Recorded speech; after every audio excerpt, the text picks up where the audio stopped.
So Arsenal won. Manchester City won. 4-1 on pens. Ramsdale saves another penalty. Who knew? We done them on pens. Trossard equalised right at the death. Two teams that you could see were not fully 100% at their levels from last season.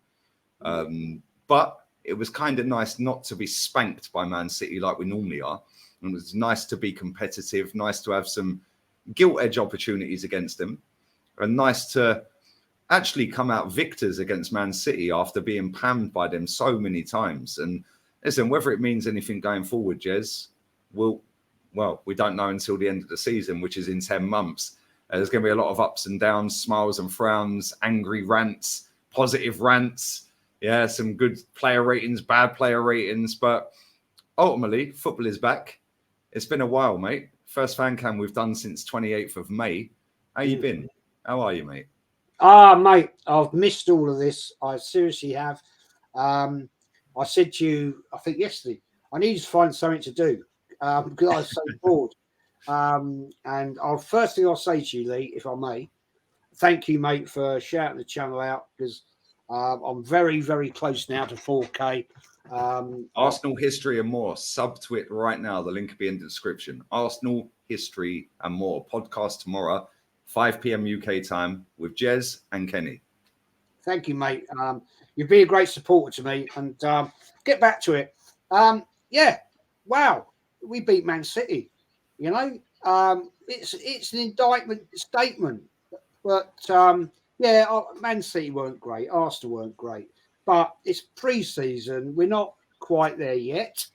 But we beat Pep Guardiola. We beat Man City, who, let's get it right, had a far better squad than we've got. But we did it. And it's a bit of silverware. It's a nice shield that we can serve a roast beef up on. So, that's always good. And I'm happy about it.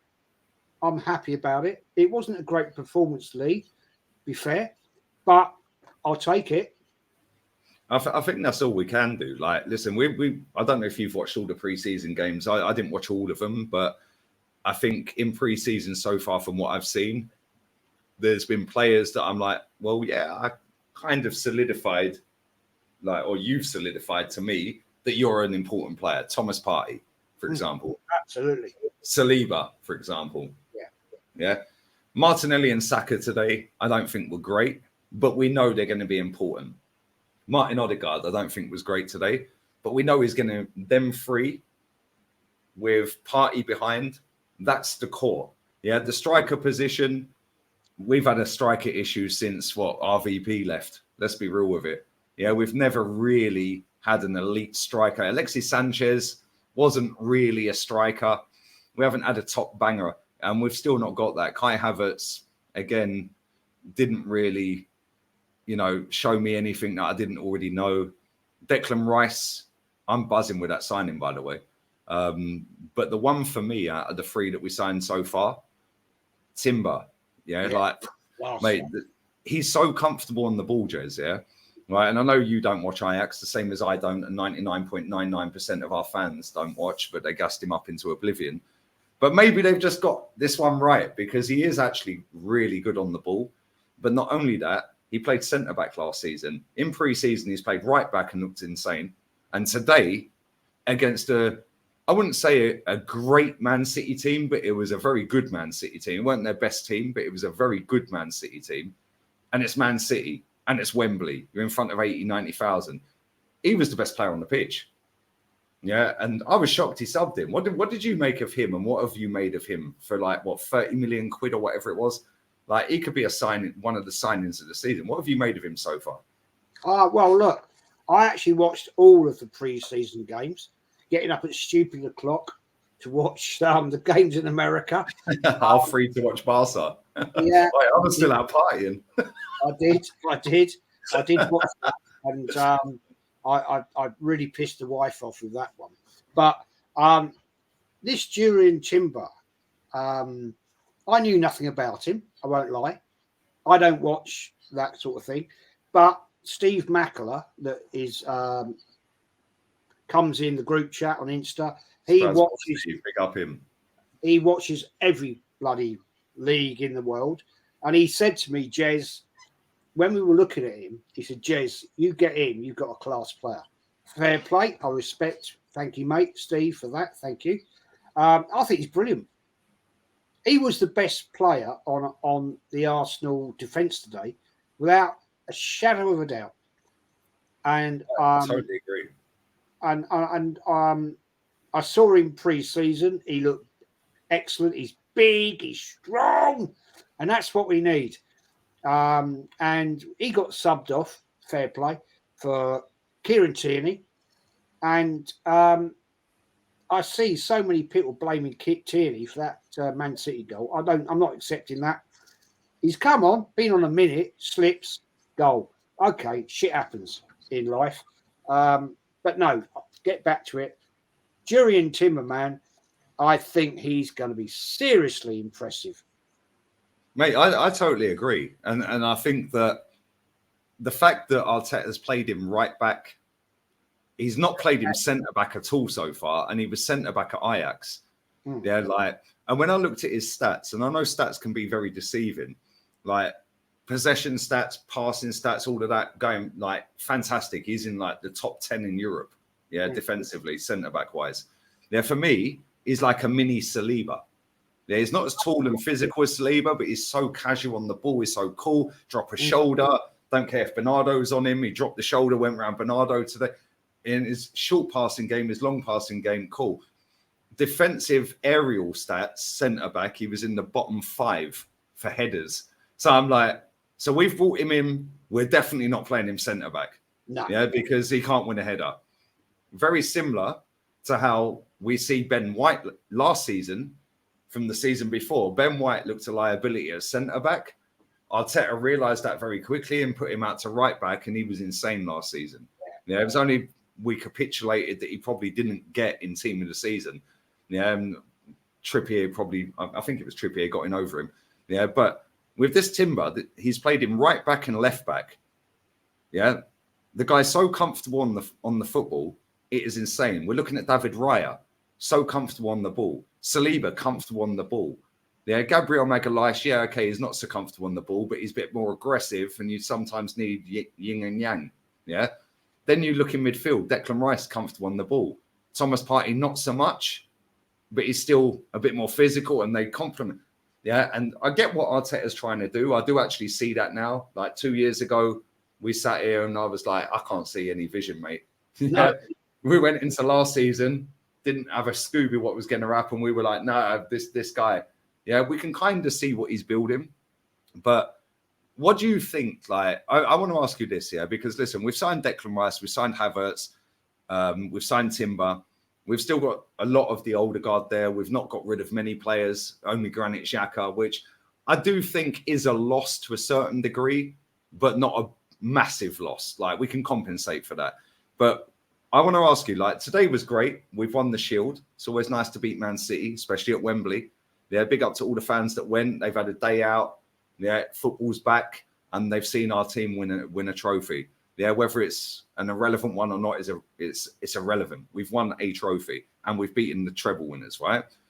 I want to ask you, what is your expectation for the season, and what do you think are actually happening this season? Okay, yeah, I've had a great thought about this. I was chatting about it with Kenny backstream. I really, really hope, Lee, that I don't think we'll win the Premier League. I'll be honest with you with that. Okay.